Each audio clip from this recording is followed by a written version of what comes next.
Hello दोस्तों, आपका हमारी YouTube चैनल कृष्णा में स्वागत है।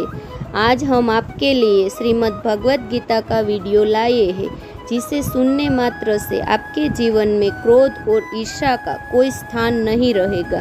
तो दोस्तों, आइए जानते हैं जीवन से क्रोध और ईर्ष्या खत्म करती है गीता की ये 5 बातें और संवर जाता है जीवन। तो दोस्तों, वीडियो को स्किप मत करें, पूरा सुने। यदि आप हमारी चैनल में पहली बार आए हैं तो सब्सक्राइब करना ना भूलें। श्रीमद् भगवत गीता की बातों को अपनाने से जीवन बेहतर बनता है। इनका अनुसरण करने से व्यक्ति के अंदर से क्रोध की भावना खत्म होती है। जानते हैं गीता के कुछ उपदेशों के बारे में।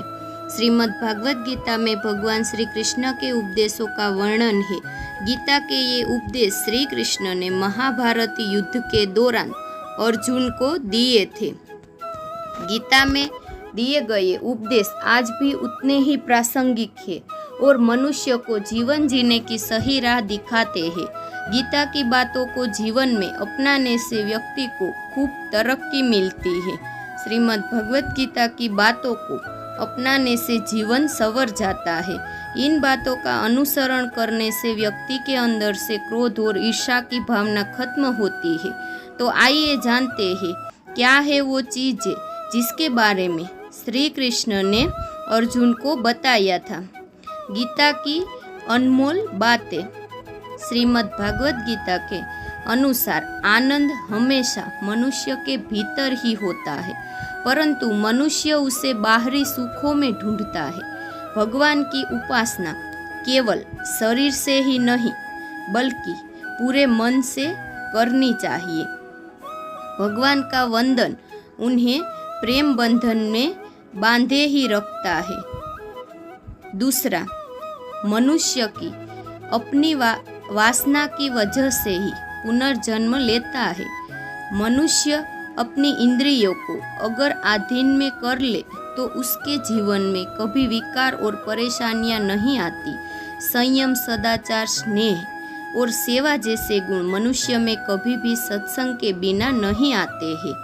तीसरा, गीता में श्री कृष्ण कहते हैं कि मनुष्य को वस्त्र बदलने की जगह हृदय परिवर्तन पर केंद्रित करना चाहिए। गीता के अनुसार जवानी में जिसने ज्यादा पाप किए हैं उसे बुढ़ापे में आकर भोगना ही पड़ता है। चौथा, श्री कृष्ण कहते हैं कि मनुष्य को स्वयं ही ईश्वर में लीन कर देना चाहिए। ईश्वर के सिवाय मनुष्य का कोई नहीं होता है। इसके साथ ही यह मानकर कर्म करना चाहिए कि वह भी किसी का नहीं है। पांचवा, भोग से मिलने वाला सुख क्षणिक होता है, जबकि त्याग में स्थायी आनंद मिलता है। श्री कृष्ण कहते हैं कि सत्संग ईश्वर की कृपा से मिलता है, परंतु कुसंगति में भी मनुष्य अपने कर्मों से ही पड़ता है। तो दोस्तों, यदि आपको यह गीता की बातें अच्छी लगे तो इसे शेयर और लाइक जरूर करें। साथ ही और भी धार्मिक कथा को सुनने के लिए हमारी चैनल को सब्सक्राइब करना ना भूलें और नीचे दिए गए कमेंट बॉक्स में हमें ज़रूर बताइए आपका इस कथा के बारे में क्या ख्याल है। यदि कोई प्रश्न है तो आप हमें पूछ सकते हैं। हम आप तक सही जानकारी देने का प्रयास अवश्य करेंगे। जय श्री कृष्णा।